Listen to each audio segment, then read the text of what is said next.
सफर का मौसम आ गया।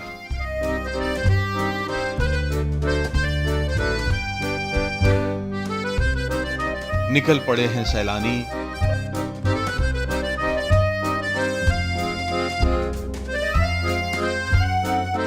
और हम भी जाएंगे अंडमान निकोबार।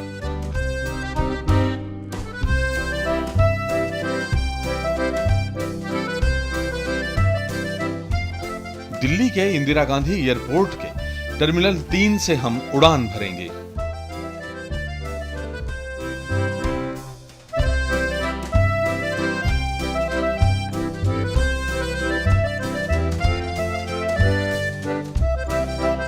सुबह 7:30 बजे हम पोर्ट ब्लेयर पहुंचेंगे।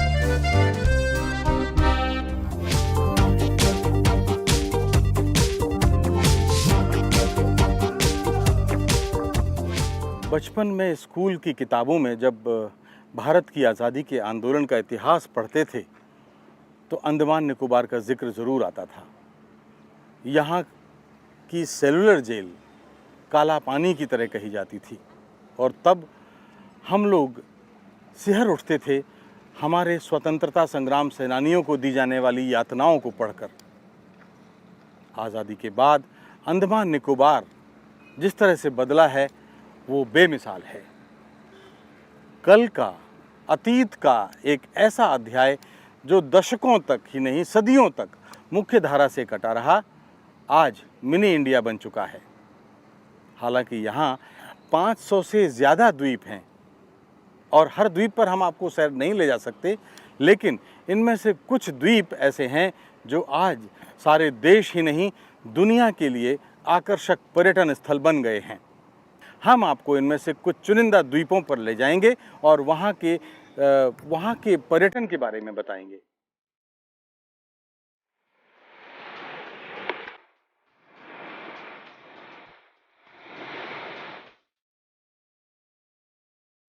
अंडमान निकोबार में 572 द्वीप हैं।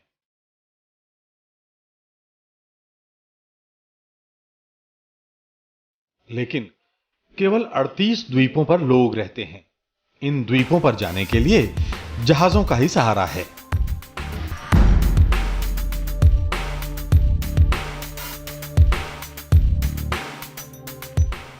ये जहाज इन द्वीपों की जीवन रेखा है।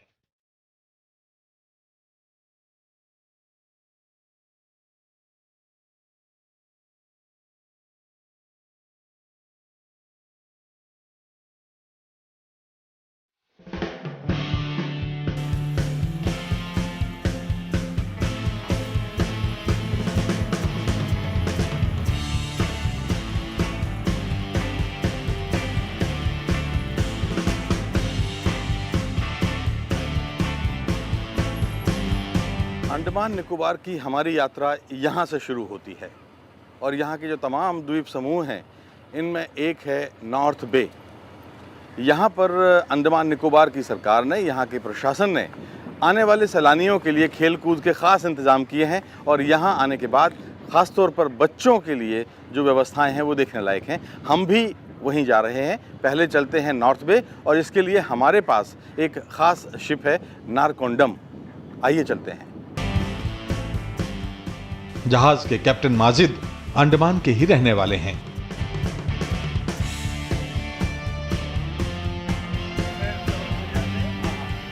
क्या खास बात है, क्या पसंद आती है, लोग क्या देखने आते हैं यहाँ पे? कोरल वगैरह जो आप वहाँ जाएंगे ना, हाँ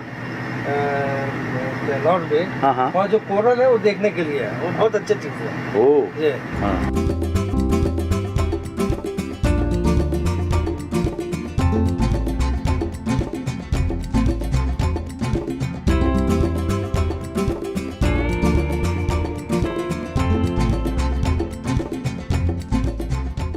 नॉर्थ बे एक छोटा सा द्वीप है।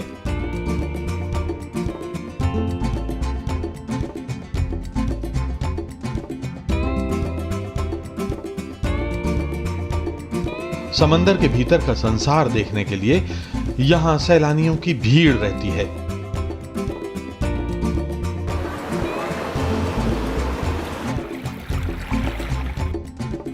और ये है अंडमान निकोबार के नॉर्थ बे आइलैंड का नज़ारा।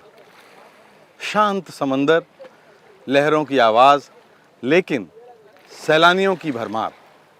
आप यहाँ देख सकते हैं मेरे पीछे, ये सैलानी हैं, दूर दूर से आए हैं, देश से आए हैं, विदेश से आए हैं।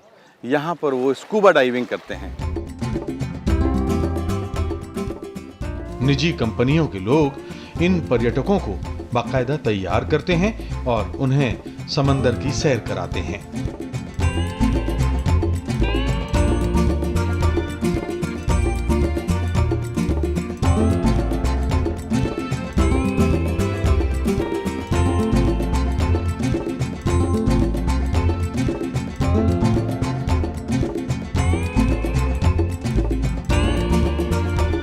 कल हम राधा बीच गए थे तो पानी का क्लैरिटी देखा, इतना तो क्लियर कहीं नहीं देखा था हमने भारत में। पानी के अंदर की जलचर को देखने के लिए और जो भी कोरल की स्पीशीज सब है सब देखने के लिए बहुत एक्साइटेड है हम लोग। बहुत अच्छा लगा सागर का अंदर कैसे कैसे रहता है, हमको नहीं इतना दिन तक नहीं पता चला था, अभी हम लोग सब देखा और बहुत अच्छा है, खूबसूरत है। सी वॉक क्या होता है, सिर्फ सी के अंदर जाके वो वॉक करते हैं, लेकिन यहाँ पे पूरा ऑक्सीजन सिलेंडर डाल के वो अंदर जाके वो पूरा छोटे छोटे मछली जो होते हैं वो बहुत कलरफुल होते हैं, वो हमारे किस करते हैं तो हमको उतना प्यार होता है उसके साथ। 45 मिनट्स पानी के अंदर रहने का बहुत अच्छा मज़ा लगा। सबको आना चाहिए। Welcome to Andaman.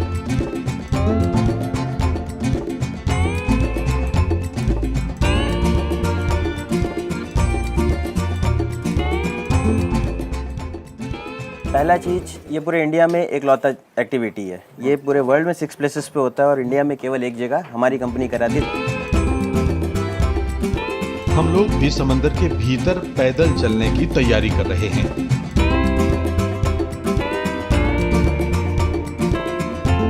हमें गाइड जरूरी निर्देश दे रहा है। आप लोग अंडर वाटर सी वॉकिंग के लिए जा रहे हैं। इस एरिया के अंदर आपका सी वॉक होगा। आपको सीढ़ियों से नीचे उतरना है शोल्डर लेवल तक के पानी पे। वहाँ पे हम आपको एक सेफ्टी हेलमेट पहनाएंगे। जैसे ही हेलमेट पहनाया जाएगा तुरंत आपको सीढ़ी से हाथ छोड़ना है। मेरा ड्राइवर आपको पकड़ के नीचे ले जाके सी बेड पे खड़ा करेगा। नीचे आप सब एक साथ एक दूसरे का हाथ पकड़ के वॉक करेंगे। मेरे ड्राइवर आपके साथ रहेंगे थ्रू आउट दी वॉक। अंदर 2 सिंबल्स हैं, कंफर्टेबल, नॉट कंफर्टेबल। अगर कंफर्टेबल तो आप ऐसे शो करेंगे, नॉट कंफर्टेबल तो थम्स अप। ड्राइवर आपको ऊपर लेके आ जाएगा। I repeat, keep your body straight, equalize the pressure, remember the science, enjoy your sea walk.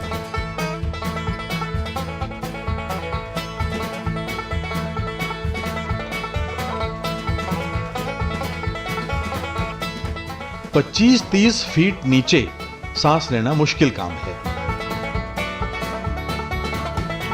पानी में उतरकर हम सभी के सर करीब 35-40 किलोग्राम वजन का एक हेलमेट रखा गया है। यह हेलमेट दरअसल एक ट्यूब के सहारे ऑक्सीजन टैंक से जुड़े हुए हैं। हम इसी से सांस लेंगे। पानी के अंदर इस हेलमेट के वजन का पता ही नहीं चलता। अब हम समंदर के नीचे तलहटी में पहुंच चुके हैं।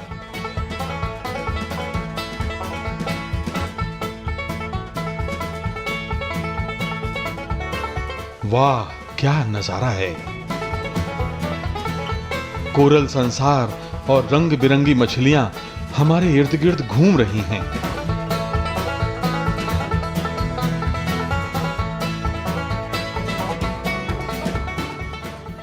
गाइड हमें इशारे से नए नए दृश्य दिखा रहे हैं। क्या बात है, एकदम हैरत अंगेज, एक नई दुनिया, एकदम नई दुनिया। मैं बता नहीं सकता, मैं आपको शब्दों में नहीं बता सकता।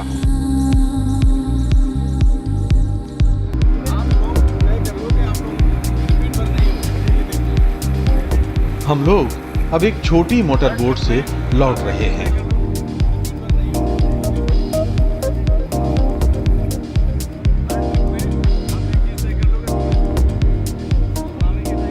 ये बोट हमें वापस ले जाने वाले जहाज तक लेकर जाएगी। हमारा आज का सफर बस यहीं तक। रात को हम फिर पोर्ट ब्लेयर रुकेंगे।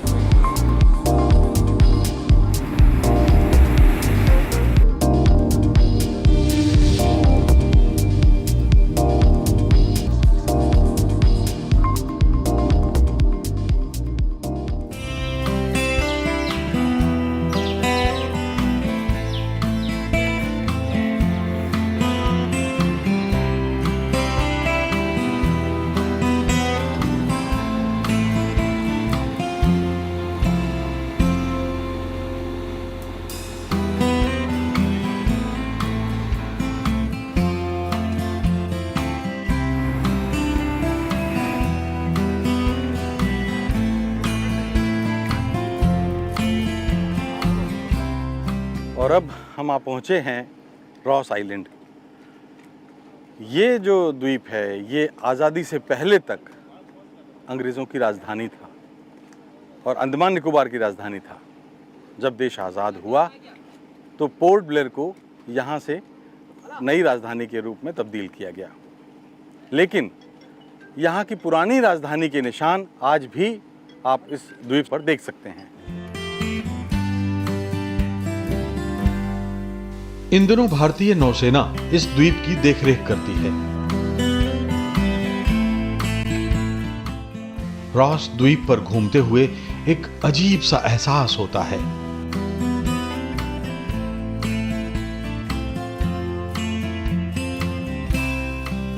निर्जन टापू पर 100-150 साल पुराने जीवन के दस्तावेज,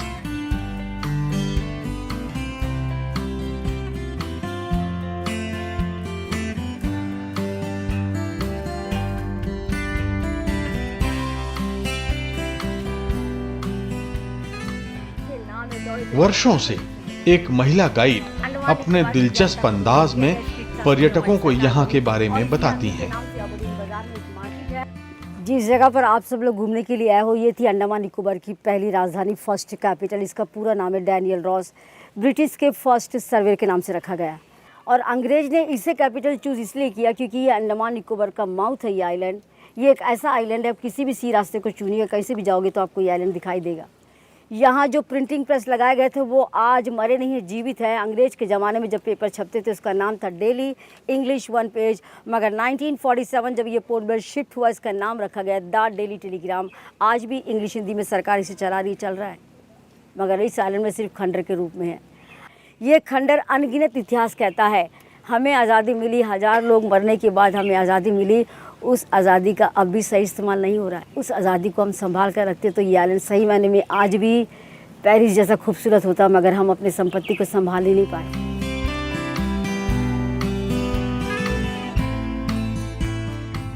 कितना खराब लगता है सुनकर कि 150-200 साल पहले इस द्वीप पर 5000 से ज्यादा ग्रेट अंडमानी रहते थे।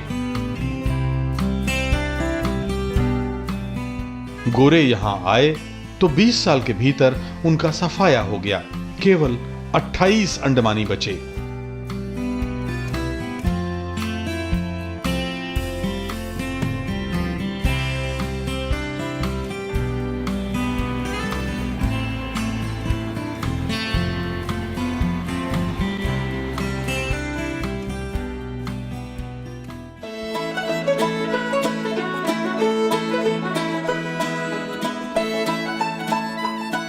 जा रहे हैं इस द्वीप समूह के सबसे शानदार द्वीप हैवलॉक पर।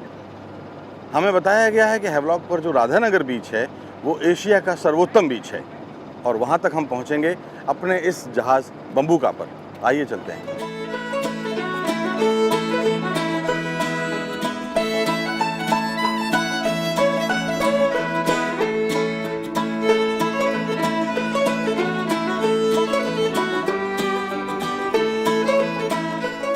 हमें सबसे खूबसूरत बात तो, अच्छी बात तो ये लगी है कि इस पोर्ट ब्लेयर के बंदरगाह पर जितने भी जहाज़ थे उन जहाज़ों के नाम यहाँ के द्वीप समूहों के नाम पर रखे गए हैं, जो उन्हें अपने द्वीप समूह की ऐतिहासिकता का बोध कराते हैं और अपनी पुरानी ज़िंदगी से जोड़ कर रखते हैं।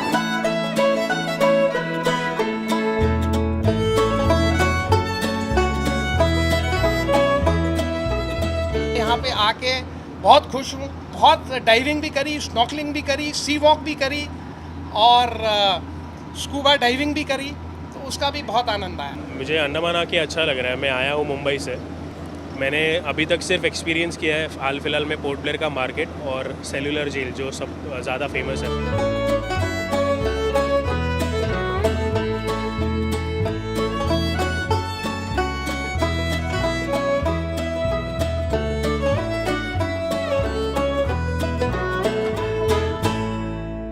Good morning captain. Captain Ramesh. मैं आपसे 2 मिनट बात कर सकता हूँ? जरूर सर, जरूर।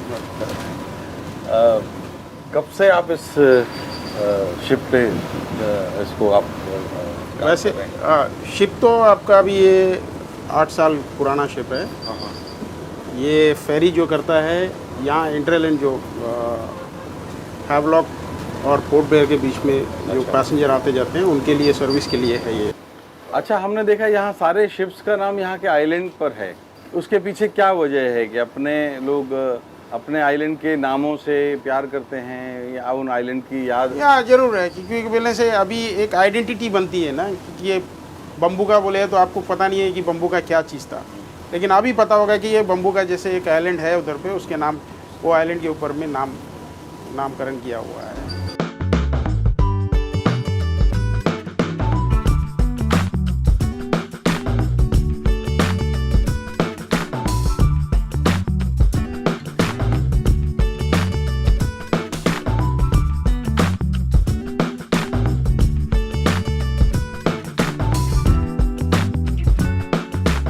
करीब 3 घंटे के सफ़र के बाद हम लोग अब इस वक्त हैवलॉक के बंदरगाह पर हैं। 3 घंटे की ये जो यात्रा थी हमारी बड़ी शानदार थी, बहुत अच्छी थी और देश के तमाम राज्यों से आए सैलानियों से हमारी मुलाकात हुई, गपशप हुई, इस जहाज़ के क्रू से हमारी मुलाकात हुई। अब देखते हैं हैवलॉक का शानदार राधानगर बीच।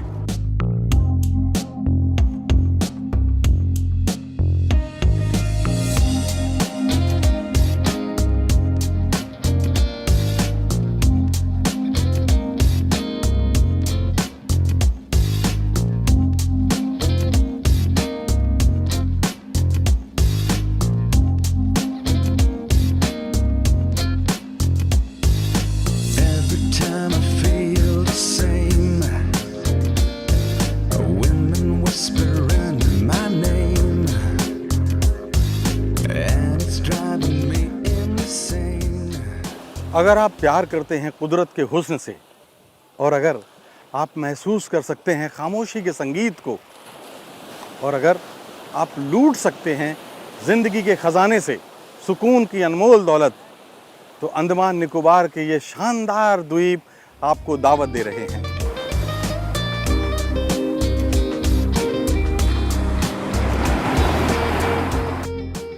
राधानगर को एशिया का सबसे सुंदर बीच कहा जाता है। इसी वजह से यहां बड़ी संख्या में विदेशी टूरिस्ट आते हैं।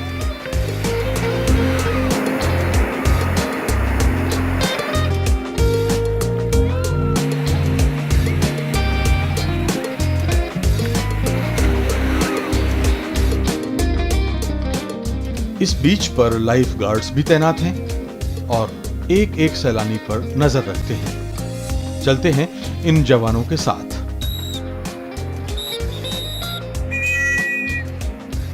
कृपया ध्यान दीजिए, आप लोग ज्यादा गहरे पानी में ना जाएं, क्योंकि पानी में अंडर वाटर करंट बनता है जो आपको खींच के बाहर लेके जा सकती है। इसीलिए कमर तक पानी में रहे और सेफ रहे।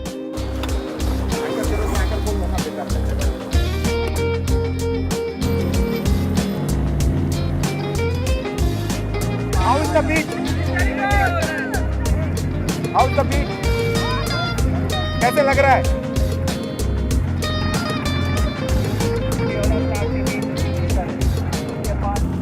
मिस्टर माधवन, आप यहाँ पर बीच ऑफिसर हैं। बिल्कुल सर। इस बीच की क्या खास बात है जो इसको सबसे सुंदर और भारत का सर्वश्रेष्ठ बीच बनाती है? भारत का करके नहीं सर, आप देखा जाए तो ये जो बीच है वर्ल्ड में ही फेमस है सर, वर्ल्ड में। इसकी आप खासियत दे सकते हैं, एकदम शैलो पानी, एकदम पानी जो है एकदम शैलो है और एकदम क्रिस्टल क्लियर पानी है। इसकी रेत आप देख सकते हैं, रेत एकदम सैंड, एकदम सिल्वर सैंड है। और बीच को आप देख सकते हैं, बीच इतना साफ सफाई बीच आपको कहीं नहीं मिलेगा।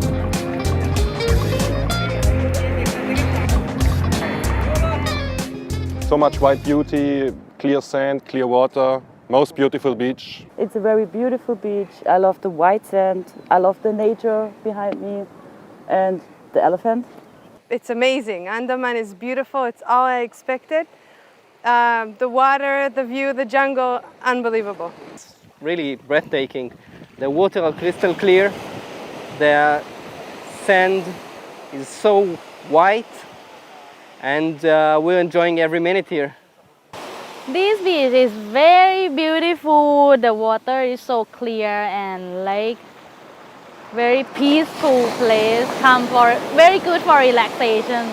तो आपने देखा ये राधानगर बीच है अंडमान निकोबार का, और यहाँ जो खूबसूरती है, यकीनन जो बात यहाँ है वो किसी और बीच में नहीं, और शायद इसीलिए राधानगर बीच एशिया के श्रेष्ठतम द्वीपों में से, बीचों में से शुमार है।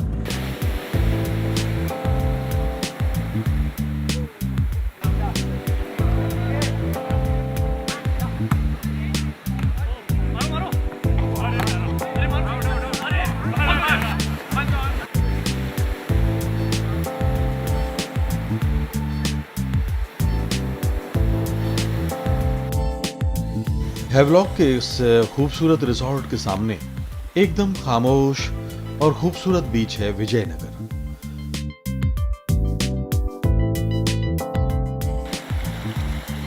सुबह सुबह समंदर के अलावा गर्मा गर्म चाय हमारा स्वागत कर रही है।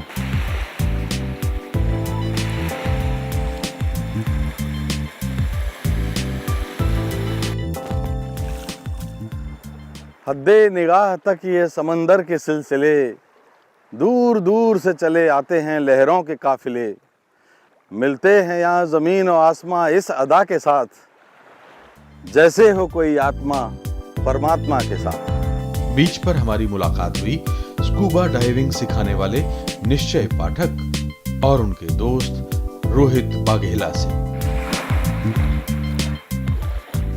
तो टूरिज़्म के लिए यहाँ पे फैसिलिटीज़ बहुत दी गई हैं। अभी रोड्स वापस चालू हुई हैं बनाना, तो काफ़ी अच्छा ट्रांसपोर्टेशन सुधरेगा यहाँ पे। ऑफ कोर्स मुझे कभी कभी लगता है कि और भी फैसिलिटीज़ आ सकती हैं। हम इंटरनेट प्रोविज़न, आपके होटल्स और resorts, I think eco friendly accommodation facilities बहुत अच्छी हैं, ऑप्शंस अवेलेबल बहुत हैं, और भी I think eco friendly options available करने की ज़रूरत है। ये आइलैंड को कमर्शियल नहीं करना है, फ्लाइट के फेस को थोड़ा सा कम किया जाए तो यहाँ पे इंडियन टूरिज़्म और डोमेस्टिक के हिसाब से हैवलॉक और अंडमान निकोबार बहुत ज़्यादा ऊपर आ सकता है। हम ये आइलैंड को थाईलैंड और सिंगापुर जैसा नहीं बनाना चाहते, जैसा है वैसे ही, क्योंकि यहाँ के लोकल्स को हमें डिस्टर्ब नहीं करना है, क्योंकि वो पहले से ऐसी लाइफस्टाइल में रहे। बट इनको हम एटलीस्ट स्टडी करा सकते हैं, उनको दिखा सकते हैं कि दुनिया में बहुत कुछ है। इन दोस्तों ने हमें अपना स्कूल भी दिखाया। Just come inside and have a look. Yo. That's my first experience in scuba diving too. Full training करा के बस। I think we're really excited to see that the first time in Andaman, first time scuba diving also. So let's see how it goes. I'm pretty sure it'll be a fun experience. No, I'm really excited. Yeah, even I'm very excited.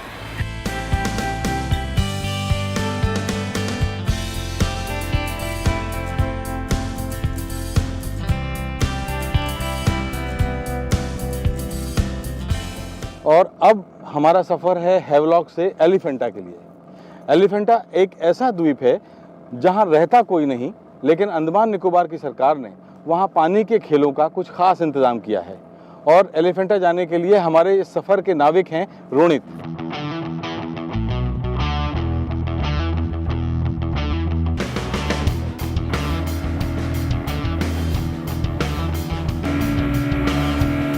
Elephanta तक हमें ये छोटी सी boat ले जा रही है। इस boat की रफ्तार तेज है, इस वजह से हमें थोड़ा थोड़ा डर भी लग रहा है।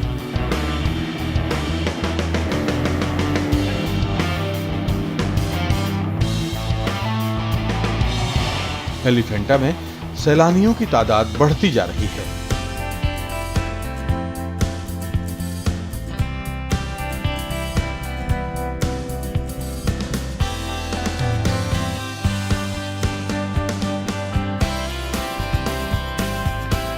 हमने भी समंदर में स्विमिंग का मजा लिया।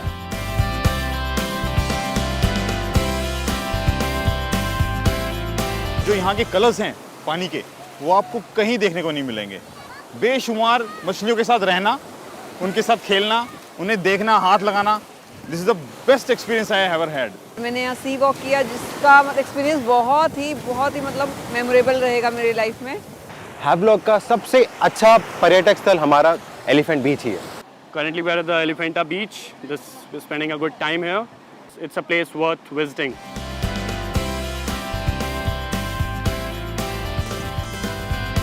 अंडमान निकोबार के इस खूबसूरत एलिफेंटा द्वीप पर हमें एलिफेंट तो नज़र नहीं आए, लेकिन देश विदेश के ढेरों सैलानी यहाँ आनंद और मौज मस्ती करते ज़रूर नज़र आए। एलिफेंटा के इस द्वीप की सैर के बाद अब हम चलेंगे अगले द्वीप नील पर।